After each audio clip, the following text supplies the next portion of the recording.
All right. Welcome to this particular episode of the American Radio X-Ray here. My name's William. Call sign K4ARX. Got into another project here. Been waiting on parts and pieces for a little while. And a couple of them finally came in for this particular project. And I'm sure you've seen these before. This is just a 2, possibly 3 channel radio.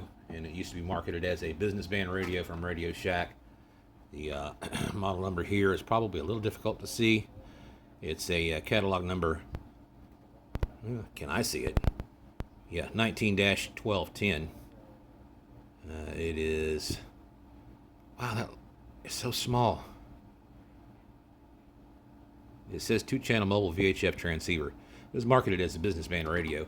But what I've done here is I've waited on a part, and I ordered parts before earlier, and it came in wrong. And what you really need is the 2-pin connector. I don't know if you can really see that or not, but it goes right here, and it is polarized, so you can't make any mistakes. Just plug it right in, and it goes right there just like that. And the reason why I bought 2 of these is because this particular radio here, the Kenwood TR-9000, uses exactly the same plug, but you put it in upside down. Again, it's polarized, but it's a 2-pin connector there. And this is a common older model CB radio type plug, and it's pretty much new old stock. And I bought 2 of those, 1 for each radio. This is the correct part number if it'll focus. Hard to say, but the part number is RPPS-219. It's a 2-pin 2-wire CB power cord, and this is branded RoadPro, and comes right there in the same box. I say same box because I have 2. Heavy duty gauge, 16 copper wire. It's a 12-volt finger grip plug. It's got a little green LED on there. That shows you the power when you plug it in, of course. Most 2-pin 2-wire CB radios. It says check for proper polarity before you plug it in, but it's got an indentation on that plug right there, and there's no reason why you would put it in there wrong unless you supersede the pin that's actually on the back of the radio. But again, you can just flip it over according to the polarity, and it's indicative on the back of that radio there. Either one. Been trying to decide whether or not I want to just snip the wires off and remove the plug and make my own connector, because most of my power supplies, they're just screws, or they're the well, some of it's called banana plugs, and those screws, the screw caps don't come off. So I do have an appropriate connector up there, but since the connectors don't come off all the way, it makes it improper, or the lack thereof, a connection.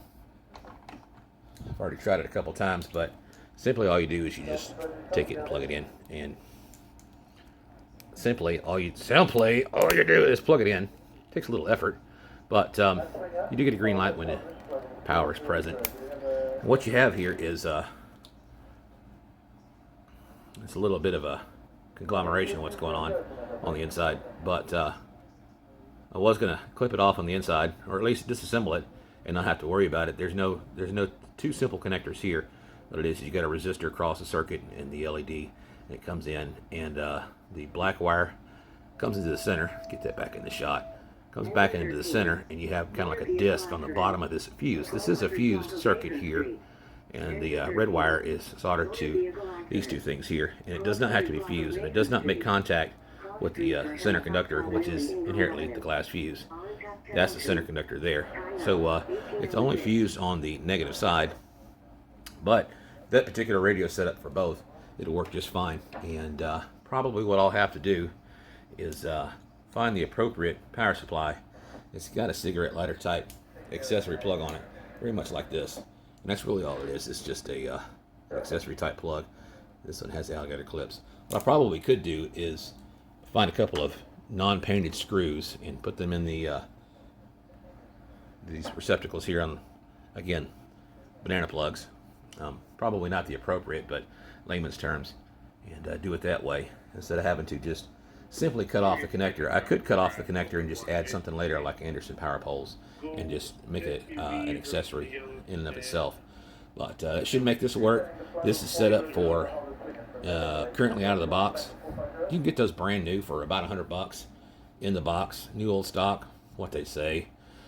I don't necessarily believe it, but they've probably been opened and used and put back in the box. And, it looks clean and nice. It's only a 2-watt radio, probably less than that. I think it's adjusted down to about a watt, maybe half a watt, for safety's sake, I guess. Keep people out of trouble. But it's set for green dot, which is MURS channel 6 now, 154.600. And you can switch it back over to blue dot, which is channel 4.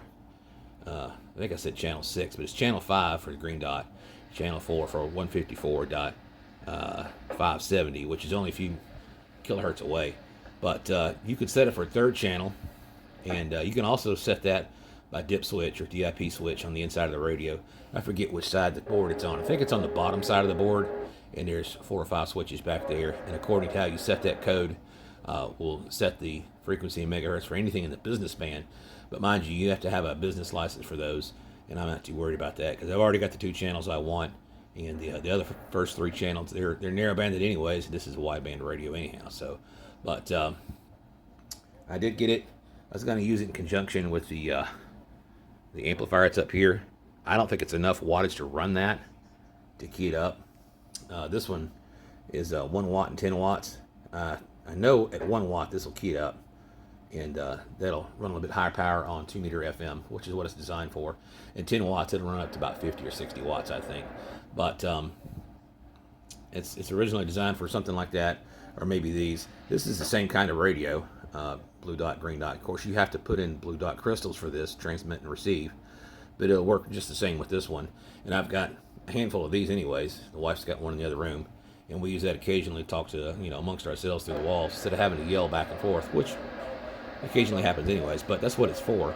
And the 2 meter amplifier will work definitely with this. I've done that before. I'm not so sure about this. This is probably about the same as that. It might be out of the range as far as the frequency in megahertz, which might make some sense. And that's okay. It's not that big a deal. I could always get some kind of Motorola amplifier or Mirage or something else and see if I can make it work that way. They usually have a pretty narrow, I guess, bandwidth on the amplifiers, which, for good reason.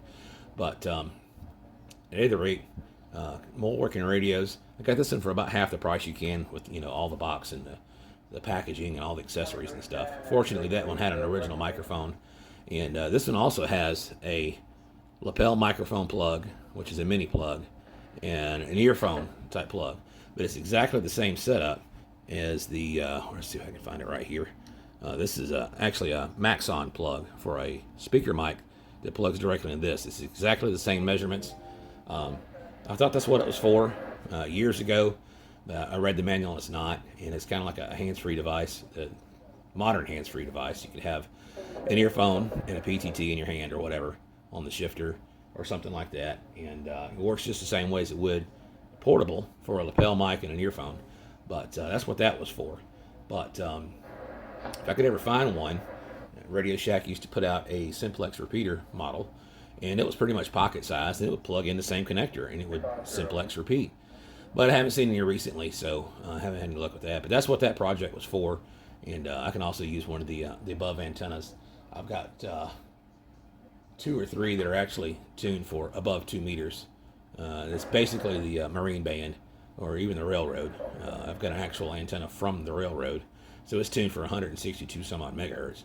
But it kind of tunes okay, within the spectrum of the multi-use radio service. So those are the plans, and as soon as I get some kind of a decent power supply, and it doesn't have to be much. I bought one, but it's pushing 18.5 volts, so I'll be a little leery about running a radio on that unless I find some way to step it down, and I'm sure there is.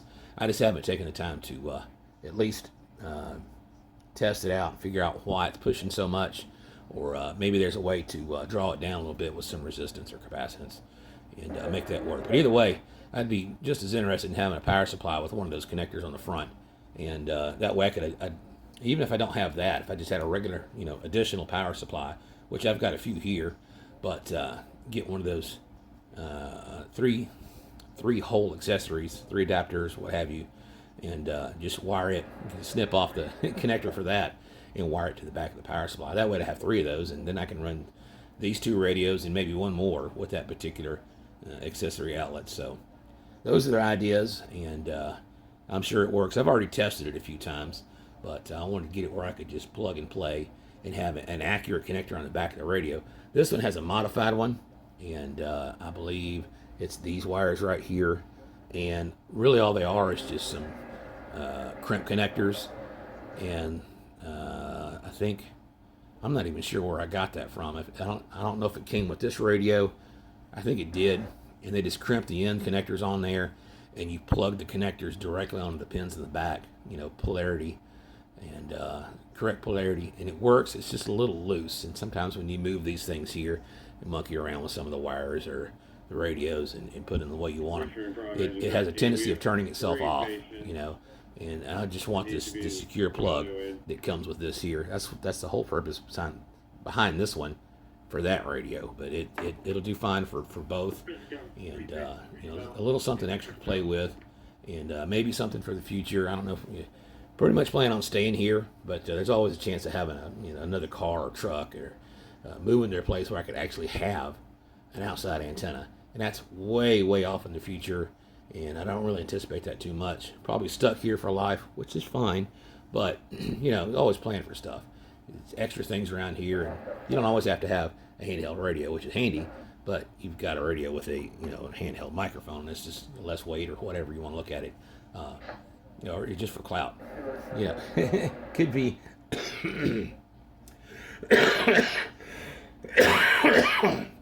Pardon me. Daggone frog in my throat.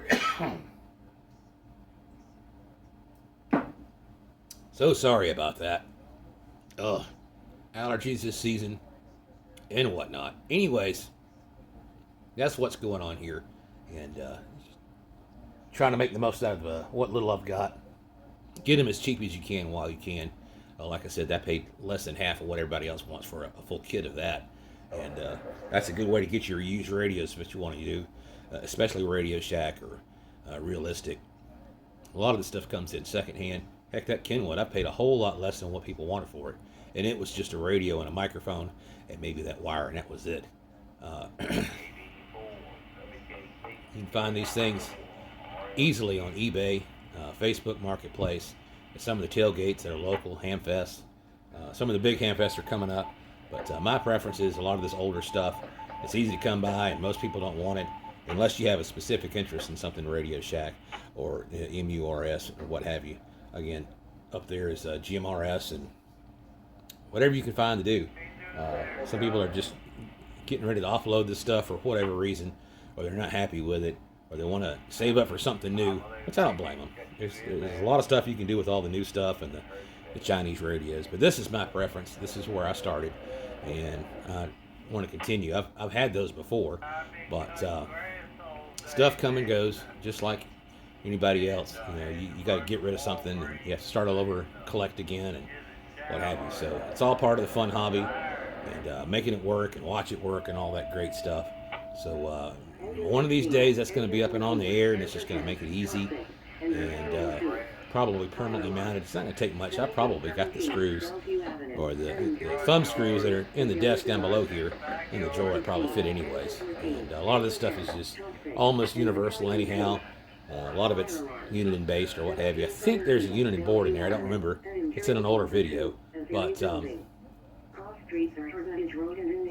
okay, lady. Anyways, it's all just part of the radio hobby, and I'm enjoying it. And I hope you get a little bit of something from this. Again, this is the correct part number for that particular radio. If you have one of these laying around, you want to use one. If you got to replace it, I don't know why that won't focus. This isn't the usual camera phone I use, but again, this is the RoadPro brand. It's the RPPS-219, and it's a 2-wire, 2-pin connector for CB radios. Honestly, you live near a truck shop or a truck stop or CB radio shop, what have you, you could probably roll up there in a Flying J and find, a shelf full of those things laying around because they can't get rid of them. This is such old technology. Most of the newer radios, they're 3 pins, and that was the first thing I got when they shipped them out.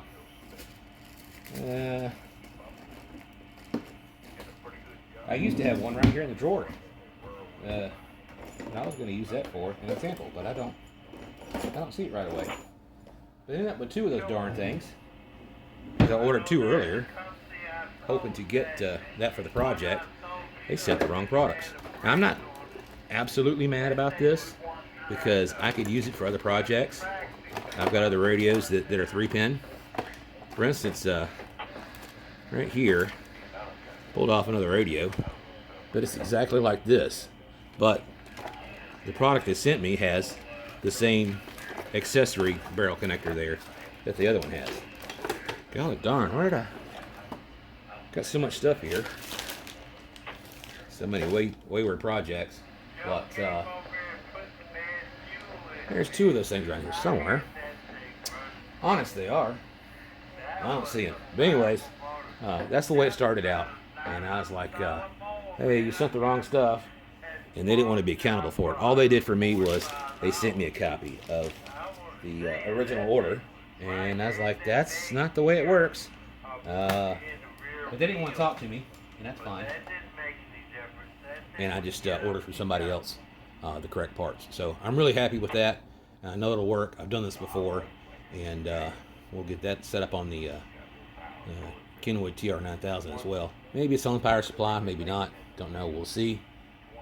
Something to figure out in the future. And I'll definitely put it on this channel again so you can see what I'm doing with it. It'll be loads of fun. Trust me. Loads of fun.